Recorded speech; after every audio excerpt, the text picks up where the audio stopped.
केली आहे, सांत्वन देखील केलं आहे. काय नेमकी मागणी केली आणि काय चर्चा झाली तुमची नेमकी? असं आहे की गेल्या 10-15 दिवसापूर्वी जेव्हा हा प्रकार घडला होता त्यावेळेस आमचे नेते माननीय उपमुख्यमंत्री एकनाथराव शिंदे यांनी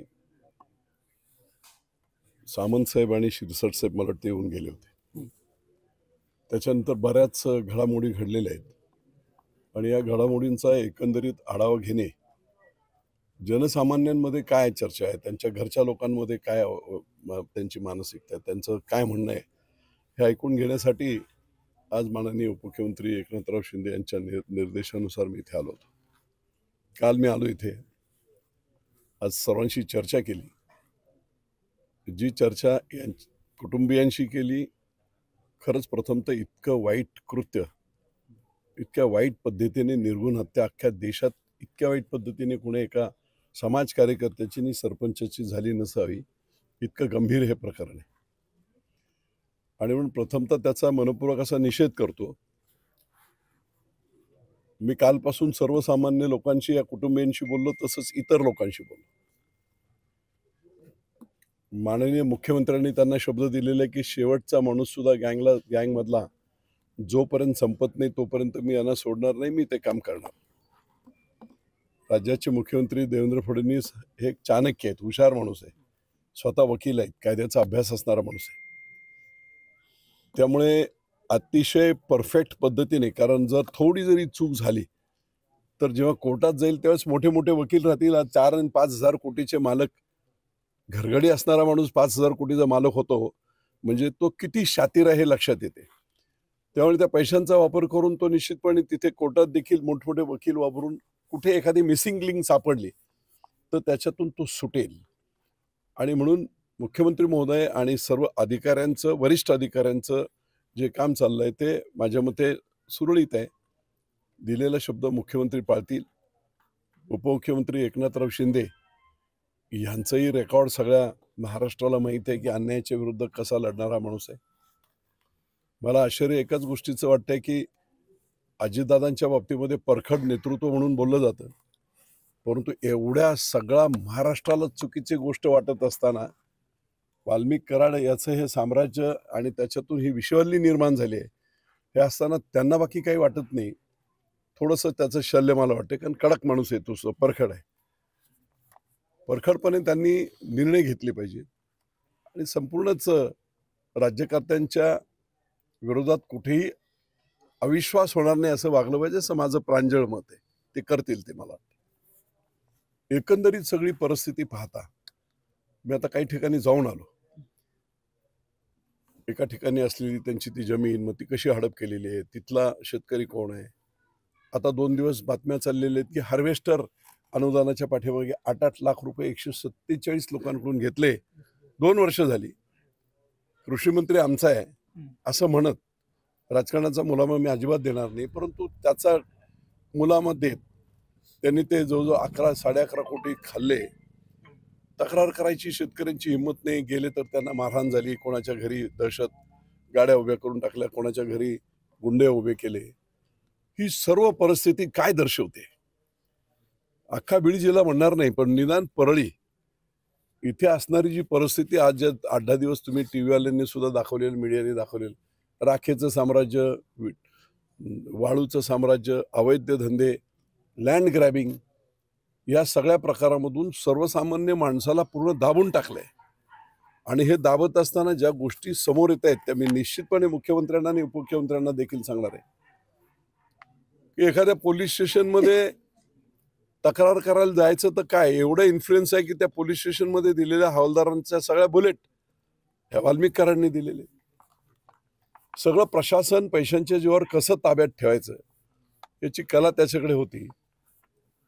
आणि मग त्याच्यामुळे प्रशासन, पोलीस, अवैध धंदे करणारे गुंड लोक, लँड ग्रॅबिंगचे लोक, या सगळे वातावरण मी आज अतिशय जबाबदारीने बोलतोय.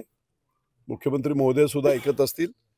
जर संपूर्ण महाराष्ट्रातल्या अभ्यासू लोकांनी 1967 साली वेस्ट बेंगॉलमध्ये, पश्चिम महाराष्ट्रात सिलिगुडी या जिल्ह्यात नक्षलबारी नावाच्या गावामध्ये अशाच पद्धतीचं वातावरण 1967 होतं.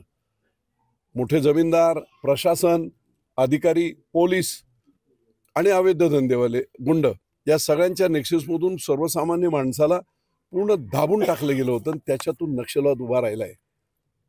तो चुकीच्या मार्गात गेला ते सोडून द्या, पण त्याचा बेस जो होता ना, बेस 1967 साली, तोच बेस आज या परळीमध्ये मला दिसतोय. प्रशासन, पोलीस, मला मुख्यमंत्री महोदयांना सांगायचं आहे की 8-8, 10-10 वर्ष एका पर्टिक्युलर लोक इथे का बसलेले आहेत? तो बिंदू नामावली वगैरे प्रकार करत काय चाललेले आहे?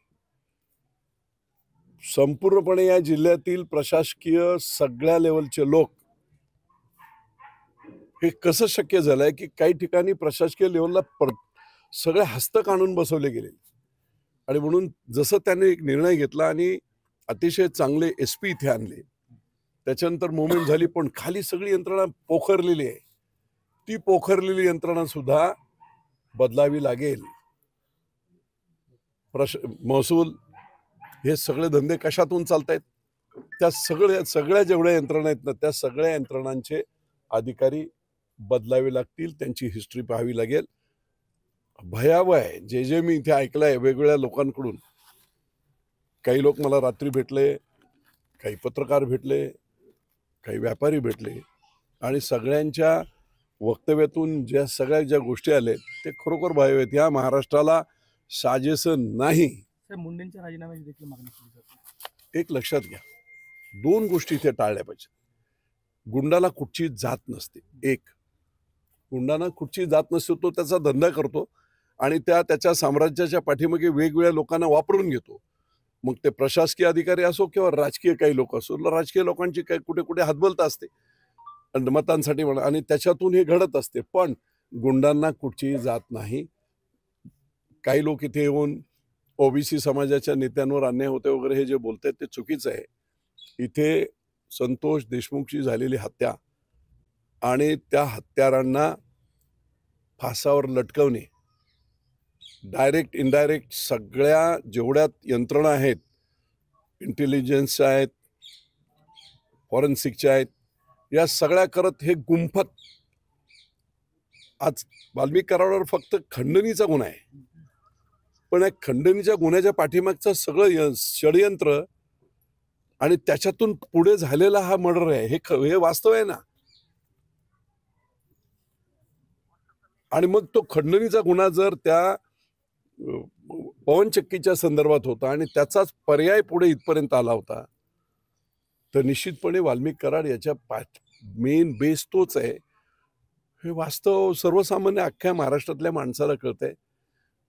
आणि ते जर आपल्या प्रशासनाला कळत नसेल, पोलिसांना कळत नसेल, तर आश्चर्य आहे. झोपलेला आपण उठू शकतो, झोपेचं ढोंग घेतलेलं नाही उठू शकत.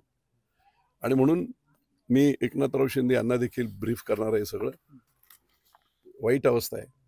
याच्यावर कठोरातली कठोर कारवाई करून डायरेक्ट इनडायरेक्ट जे इन्व्हॉल्व आहेत, काही कल्प्रिट आहेत जे आता जेलमध्ये आहेत, काही आत आहेत, पण यांना साथ देणारे आणखी बरीच मोठी यंत्रणा खाली आहे, ती सगळी यंत्रणा ठेचून काढली पाहिजे. अजितदादा पाठीशी घालतात असं म्हणतात सुरेश या सगळ्या. मी राजकीय बोलणार नाही, कारण कोणताही राजकीय व्यक्ती असं गुंडाला बोलणार नाही की हे सगळं कर. राजकीय व्यक्तीची गरज असते आणि म्हणून तो त्याला जवळ करतो आणि मग त्याच्या नावावर तो धंदा करतो. हे वास्तव अख्ख्या महाराष्ट्रात आहे. त्यामुळे मला एक चांगलं असं वाटतं की ठीक आहे, सगळे आमदार एकत्र आहेत. संतोष देशमुखांच्या हत्येबाबत सर्व पक्षीय लोक एकत्र आहेत, ही आनंदाची बाब आहे. ही जनता आहे, महाराष्ट्रातल्या संपूर्ण जनतेचं लक्ष या केसवर आहे. मी तुम्हाला परत एकदा रिपीट करतो की जातीवादाच्या नावाखाली काही चुकीच्या गोष्टी वेगवेगळ्या ठिकाणी त्यावेळेस घडल्या, पण त्या न घडता जो मूळ आहे त्या मुळावरच, खोडावरच घाव घातला पाहिजे. अशा पद्धतीने शासनाने आणि प्रशासनाने, पोलिसांनी काम केलं नाही तर उद्या कदाचित ती 1967ची जी पुनरावृत्ती आहे ना, ती महाराष्ट्रात एखाद्या वेळेस घडेल.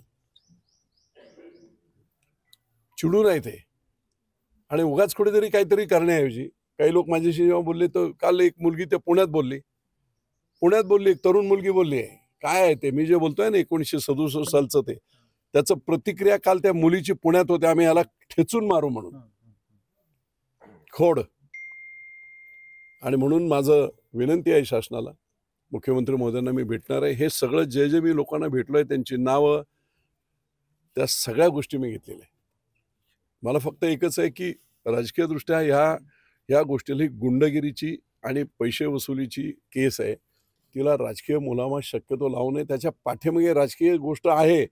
काही गोष्टीमध्ये ह्या सगळ्या घटना घडण्यासाठी पूरक गोष्टी ह्या राजकारणातूनच झालेल्या आहेत. हे वास्तव आहे. कोण कोण अधिकारी आहेत, कोण काय आहेत, ते इथे सगळ्या स्टोऱ्या ऐकल्या तर त्या इतक्या भयानक आहेत की CO काय करायचे, कसं हे करायचं, हे सगळं ऐकलं तर भयानक आहे. ते मी सगळं त्यांना ब्रीफ करेन. निश्चितपणे शासनाच्या पुढे कोणी नाही. आणि मी पुन्हा एकदा सांगतो, अतिशय प्रचंड विश्वासाने जे बोलते ते करणारे मुख्यमंत्री आहेत, गृहमंत्री आहेत, कडक माणूस आहे. त्याच्या टप्प्यात आला की कार्यक्रम होईल हे निश्चित मी तुम्हाला सांगतो. आणि म्हणून या सर्वांना सांगतो की थोडं शांतपणे घ्या. जातीय रंग देऊ नका. तिथे आपली केस खराब होऊन जाईल. आणि म्हणून अशा पद्धतीने एकनाथराव शिंदेंना देखील मी ब्रीफ करेल. मी आपल्या माध्यमातून दादाने आवाहन करेल की अख्खा महाराष्ट्र बोलतोय राव, हे चुकीचं झालंय, चुकीचं झालंय, इथे नेक्सस झालेलं आहे, इथे हे झालेलं आहे. काही पक्षाचे लोक सुद्धा आत आहेत, त्यांच्यावर केसेस आहेत, काहींच्या इन्क्वायऱ्या चालू आहेत. अशा परिस्थितीमध्ये जर कुठेतरी चुकीचं घडत असेल ना, तर या महाराष्ट्रातला चुकीचा पांडा पडू न देणे, याच्यासाठी प्रखर कडक भूमिका घेणे ही अजितदादांची आजची आवश्यकता आहे. त्यांनी ते दाखवून दिलं पाहिजे अशी माझी प्रामाणिक त्यांना विनंती. दादा असं म्हणतात की धनंजय मुंडेंचा आणि या प्रकरणाचा दुरान्वयी संबंध नाही. दादा काय पोलीस ऑफिसर नाही आहेत ना. ते तर असं जर तुम्ही बोलत असाल, असं आहे की राजकीय दृष्ट्याला राजकीय रंग लावू नये हे नक्की आहे. मी त्यांना एवढंच म्हणतोय की धनंजय मुंडेबद्दल मी बोलणार नाही. मी एकच म्हणतो की हे नेक्सस जे तयार झालं नाही, ही विषवल्ली जी तयार झाली आहे ना, ती विषवल्ली मोडण्यासाठीची भूमिका दादांनी घेतली पाहिजे. मग ती कशी घ्यायची ते त्यांनी ठरवावं. पण आता दादांनी सर्वसामान्य माणसात येऊन जरा बोलावं. त्यांना माहीत पडेल. त्यांनी स्वतः बीडला यावं, गावागावातून लोकांना बोलून घ्यावं, अधिकाऱ्यांना बोलून घ्यावं, सफर झालेल्या शेतकऱ्यांना बोलून घ्यावं, ज्यांचे फसवणूक झाले त्या हार्वेस्टरच्या संदर्भातल्या शेतकऱ्यांना बोलून घ्यावं, चर्चा करावी त्यांनी. वास्तव त्यांना माहीत पडेल ना. वास्तव त्यांना व्यवस्थित माहीत पडलं, मला वाटत नाही की राजकीयदृष्ट्या तसं काय ते करतील. ते परखडपणे काम करतील अशी अपेक्षा महाराष्ट्राची आहे त्यांच्याकडून. मग त्यांनी काय करावं तर त्यांचं त्यांनी ठरवावं. संजय राऊत असं म्हणतात की मोठा मासा बाहेर आहे. गृहमंत्री सातत्यानं म्हणतात की एकाही आरोपीला सोडणार नाही. मात्र केवळ हत्या प्रकरणातील आरोपींना जे आहे ते मोका लावण्यात आलाय आणि खंडणीतल्या आरोपींना मोका सोडला. एक लक्षात घ्या, तपासाची लॉजिकल एंडला यावं लागते. कुठे जरा जरी मिस्टेक झाली, एखादी मिसिंग झाली, तर तुम्ही घाईघाईत एखादा निर्णय घेतला तर तो अंगाशी येऊ शकतो आणि गुन्हेगार सुटू शकतो. हे देवेंद्र फडणवीस आहेत. ते संजय राऊत काय बोलले ते सोडा. हे देवेंद्र फडणवीस आहे. ह्या माणसाला एकदम पक्का बरोबर ग्रिप करणार आणि अन्याय या महाराष्ट्रात तो माणूस होऊ देणार नाही. एकनाथराव शिंदेचं तर रेकॉर्ड सगळ्यांनाच माहिती आहे. तुम्ही सगळे पिक्चर पाहिलेत. ओढणीचा हे पाहिलंय ना, हायकोर्टातून सुटला पण नंतर त्याचं काय झालं, हे सगळं चित्र, हे सगळे आम्ही सगळे त्या तालमीत तयार झालेले सगळे बाळासाहेबांचे शिष्य आहोत. हे असलं हे करून गप्प राहून पाठीमागे गोलगोल नाही होणार. या प्रकरणाला पूर्णपणे दिशा दिली जाईल. तर रामदास कदम असं माहिती बाळासाहेबांचं स्मारक रामदास कदम असं माहिती एकनाथ शिंदे यांच्या नेतृत्वाखाली आम्ही 200 आमदार निवडून आणले आहे.